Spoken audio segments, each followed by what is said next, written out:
안녕하세요. 운동을 만나고입니다. 이번 시간은 지난 영상에 이어서 슬관절의 기능적 움직임으로 운동을 해보도록 하겠습니다. 하지 운동 중에서 가장 대표적인 하체 운동으로 스쿼트가 있습니다. 하지 체형 정렬에 따라 같은 스쿼트로 해도 발목 통증과 무릎 통증, 고관절 통증이 생길 수도 있습니다. 지난 영상에서 슬관절의 구조적 문제인 외반슬과 내반슬, 반장슬이라는 구조적 변형이 있다고 말씀드렸습니다. 슬관절의 구조적 체형 평가에서 슬관절만을 보지 않고 고관절과 족관절을 같이 평가해야 합니다. 비슷한 체형이라도 구조적 차이와 기능적 차이를 보일 수 있기 때문에 개개인의 정확한 체형 평가가 중요합니다. 구조적 차이는 대퇴경부와 편의각도인 염전각, 그리고 내반고, 외반고의 차이와 슬관절의 외반 변형과 내반 변형, 또 족관절의 회외, 회내의 정렬을 말하며, 기능적 차이는 근골격계의 기능적 가동 범위와 결합 조직의 유연성 차이가 있을 수 있습니다. 체형 평가에서 가장 노멀한 상태와 그렇지 않은 경우 하지 운동 방법이 달라질 수 있고 주의해야 할 점들이 있습니다. 다양한 체형 평가가 있을 수 있기 때문에 한 부분만을 보고 단정 지어서 운동 방법을 말하기는 어렵습니다. 때문에 스스로 자신의 체형을 바르게 알고 평가하고 분별하여 자신에게 맞는 방법을 찾는 것이 중요합니다. 가장 노멀한 체형 평가는 정상적인 골격의 구조적 범위와 근골격계의 양호한 기능적 가동 범위를 유지하는 정렬 상태를 말합니다. 구조적 평가에서 슬관절과 족관절의 평가는 눈으로 확인이 가능하지만 고관절의 대퇴경부와 염전각, 외반각, 내반각은 눈으로 확인할 수 없습니다. 다만 기능 평가를 통해서 예상할 수 있으며 보다 정확한 평가를 위해서 엑스레이를 찍어볼 수도 있습니다. 기능적 평가에서는 관절을 결합한 근골격계의 기능적 가동 범위와 근육의 단축 정도를 확인하여 평가할 수 있습니다. 구조적 평가와 기능적 평가 방법은 다른 영상에서도 다룬 적 있지만 다시 정리하는 영상을 만들어 보도록 하겠습니다. 자, 오늘은 일반적인 체형인 노멀한 체형으로 스쿼트를 해보도록 하겠습니다. 자, 일단 발을 준비해 주시고요. 발을 어깨 승모근에 가볍게 올려주시면 됩니다. 발의 보폭은 뒤꿈치가 골반 넓이 정도로 벌려주시고요. 발 앞꿈치는 너무 정면을 향하지 않게 약간 벌려주시면 됩니다. 자, 이때 발 앞꿈치를 약간 벌리는 이유는 고관절 정렬에서 대퇴골두가 광골고의 센터로 정렬하는 것보다 약간 외전된 상태로 정렬했을 때 고관절 굴곡을 더 자연스럽게 만들 수 있기 때문입니다. 자, 동작 중에서 상체의 정렬은 귀, 어깨, 골반은 일직선을 유지하고 상체는 약간 숙이면서 고관절과 슬관절의 굴곡 동작이 될 수 있도록 앉아줍니다. 자, 이때 상체를 너무 과도하게 피지 않고 가볍게 핀 상태에서 고관절이나 슬관절의 중심을 벗어나지 않게 하는 것이 중요합니다. 자, 앉는 동작에서 무릎과 발 앞꿈치가 같은 방향이 될 수 있도록 해주시고 발 앞꿈치를 중심으로 무릎이 내전되거나 외전되지 않게 주의하시면서 엉덩이가 무릎과 수평이 될 때까지 앉았다가 그대로 일어나시면 됩니다. 자, 스쿼트는 다관절 운동으로 동작이 익숙하지 않기 때문에 반복해서 연습이 좀 필요합니다. 다시 한번 동작 보여드리도록 하겠습니다.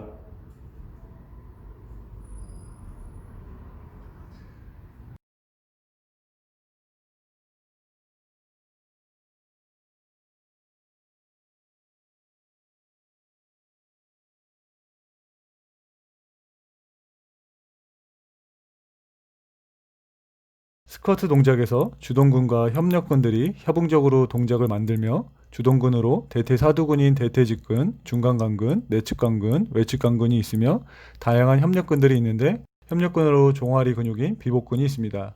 지난 영상에서 슬관절의 기능적 움직임에서 굴곡근으로 햄스트링 근육인 대퇴이두근, 반막양근, 방건양근과 종아리 근육인 비복근과 족척근이 굴곡 기능을 하며 신전근으로는 대퇴사두근인 대퇴직근, 외측관근, 내측관근이 신전 기능을 하며 슬관절의 기능적 움직임을 조절하는 근육들이라고 말씀드렸습니다. 스쿼트 동작에서도 슬관절의 굴곡과 신전 동작으로 완성된 스쿼트 동작을 만들 수 있습니다. 여기까지는 체형평가에서 구조적, 기능적 문제점이 없는 경우 지금의 스쿼트 동작이 가능하며 저항성을 높이기 위해 중량을 높여 운동해도 큰 문제 없을 수 있습니다.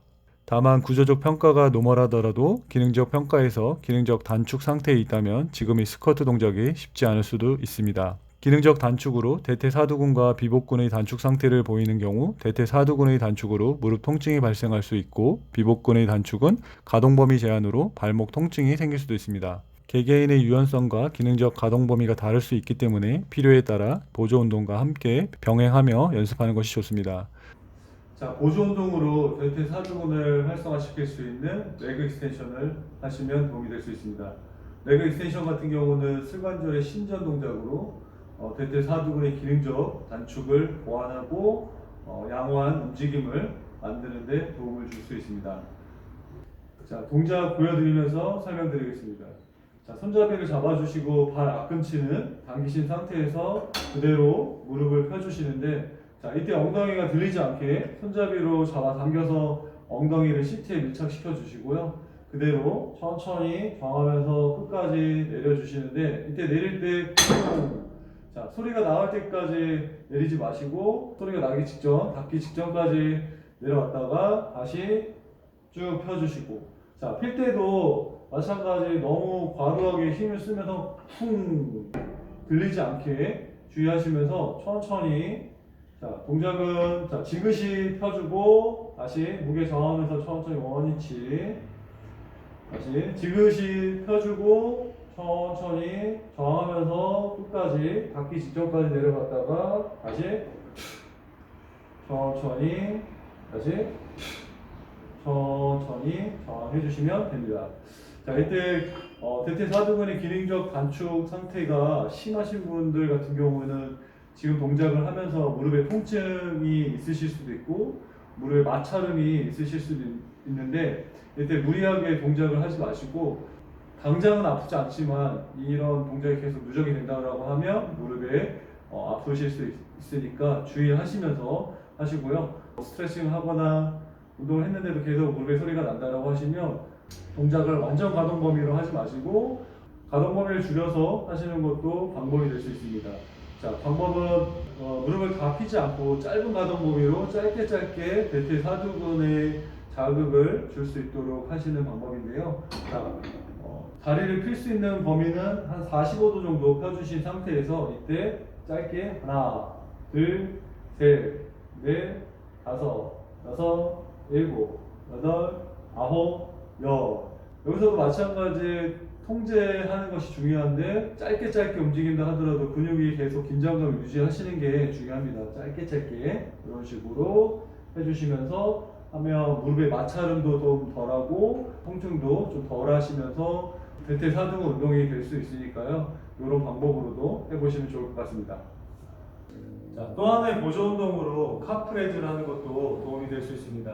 카프레즈 같은 경우는 종아리 근육인 비복근을 활성화시킬 수 있는 운동인데요. 비복근이 기능적 단축 상태를 보이게 되면 발목 관절의 가동성에 제약이 생길 수밖에 없기 때문에 스쿼트 동작에 영향을 받을 수밖에 없습니다. 따라서 종아리 근육인 비복근을 보조 운동으로 훈련함으로써 스쿼트 동작을 좀 더 양호한 움직임으로 할 수 있도록 도와줄 수 있습니다. 자, 동작 보여드리면서 설명드리도록 하겠습니다. 발을 어깨 승모근에 가볍게 올려주시고 제자리 쓴 상태에서 자, 뒤꿈치를 그대로 쭉 들어 올려줬다가 다시 원위치 하는 방법으로 하시면 되는데, 자, 이때 최대한 종아리 근육이 최대 수축이 일어날 때까지 쭉 수축해줬다가 다시 원위치. 자, 하나, 둘, 셋, 하나, 둘, 셋, 둘, 하나, 둘, 셋, 셋. 자, 이런 식으로 동작을 해주시면 되는데, 자, 비복근의 기능적 단축 상태가 심하신 분들 같은 경우에는 맨바닥에서 하시는 것보다는 박스 위에 올라가서 발목 관절의 가동 범위를 좀 확보하면서 훈련하시는 것이 도움이 더 될 수도 있습니다. 다시 한번 보여드리겠습니다. 어깨에 짊어지시고 박스 위에 선 상태에서 자, 그대로 하나, 둘, 셋, 쭉 끝까지 내려갔다가 다시 하나, 둘, 셋, 둘, 다시 하나, 둘, 셋, 셋. 자, 이런 식으로 카프레이즈를 하는 것도 도움이 될 수 있습니다. 자, 이번에는 대퇴 사두근 스트레칭과 비복근 스트레칭을 해보도록 하겠습니다. 자, 대퇴 사두근 스트레칭을 해보도록 하겠습니다. 스트레칭 하고자 하는 다리, 발등을 잡아주시고요. 자, 그대로 잡아 당기시게 되면 대퇴 사두근 스트레칭이 되실 수가 있는데, 이때 주의할 점은 자, 고관절이 굴곡된 상태로 당겨지지 않게 고관절은 중립 상태보다 약간 신전된다는 느낌으로 발등을 쭉 잡아 당기시는데, 그렇다고 무릎이 뒤로 쭉 빠져서 이렇게 당기지 마시고 무릎은 항상 중립 상태를 유지하면서 그대로 당기시게 되면 대퇴사두근 스트레칭을 집중적으로 하실 수 있습니다. 자, 그런데 대퇴사두근의 기능적 단축 상태가 심하신 분들 같은 경우는 지금 동작 자체가 어려우실 수도 있기 때문에 지금 동작으로 하지 마시고 자, 다리를 교차되게 서주시고요. 스트레칭 하고자 하는 다리, 무릎을 바닥에 대신 상태에서 고관절이 굴곡된 상태로 있지 않고 중립 상태로 두신 상태에서 반대쪽 무릎을 앞으로 쭉 뻗어주시게 되면 고관절의 신전 동작이 되면서 대퇴사두근 스트레칭이 되실 수 있습니다. 자, 이런 식으로 스트레칭을 반복적으로 다시, 자, 하나, 둘, 셋, 천천히, 자, 하나, 둘, 셋, 자, 이런 식으로 해서 스트레칭을 해주시면 도움이 될 수 있습니다. 자, 종아리 비복근 스트레칭으로 간단하게, 자, 지금처럼 이렇게 턱이 진 곳에 앞꿈치를 올려놓고, 자, 그대로 앞으로 쭉 뻗어주시는데, 자, 무릎이 굽혀지지 않게 무릎을 쭉 핀 상태로 체중을 앞으로 쭉 실어주시면, 자, 종아리 스트레칭을 간단하게 이렇게 진행하실 수 있습니다. 자, 이런 식으로 하나, 둘, 셋, 넷, 다섯, 여섯, 일곱, 여덟. 자, 이렇게 스트레칭을 해주시면 됩니다. 슬관절의 신전 기능을 담당하는 대퇴사두근과 굴곡 기능을 담당하는 비복근의 기능적 단축 상태가 심하신 분들 같은 경우에는 구조적 문제가 없다 하더라도 스쿼트 동작이 생각보다 어렵게 느껴지실 수도 있는데요. 특히 대퇴사두근의 기능적 단축 상태가 심하신 분들 같은 경우는 스쿼트 동작에서 무릎에서 마찰음이 느껴지시기도 하고 불편함이 좀 느껴지실 수도 있는데, 이럴 때는 동작을 스쿼트 동작을 완전 가동 범위로 하시는 것보다는 좀 짧은 가동 범위로 관절의 부담을 좀 줄이면서 근육에 최대한 자극을 줄 수 있는 방향으로 하시는 것도 도움이 될 수도 있습니다. 자, 똑같은 방법으로 발 보폭은 뒤꿈치가 골반 너비로 벌려주시고요. 발 앞꿈치는 너무 정면을 향하지 않게 약간 벌려주신 상태에서 동작을 그대로 하시는데, 자, 동작은 앉을 수 있는 만큼 앉으신 상태에서 이 상태에서 그대로 짧게 하나, 둘, 셋, 넷, 다섯, 여섯, 일곱, 여덟, 아홉, 열. 자, 이렇게 해보시기도 하고요. 무릎에 그래도 불편함이 많이 느껴진다 하시면 좀 더 덜 앉은 상태에서 그대로 하나, 둘, 셋, 넷, 다섯, 여섯, 일곱, 여덟, 아홉, 열. 자, 이런 식으로 해보시고요. 단계적으로 충분히 동작을 소화하실 수 있으면 가동 범위를 조금씩 늘려가실 수 있도록 해주고, 가능해지면 그때 완전 가동 범위로 스쿼트를 연습하시면 좋을 것 같습니다.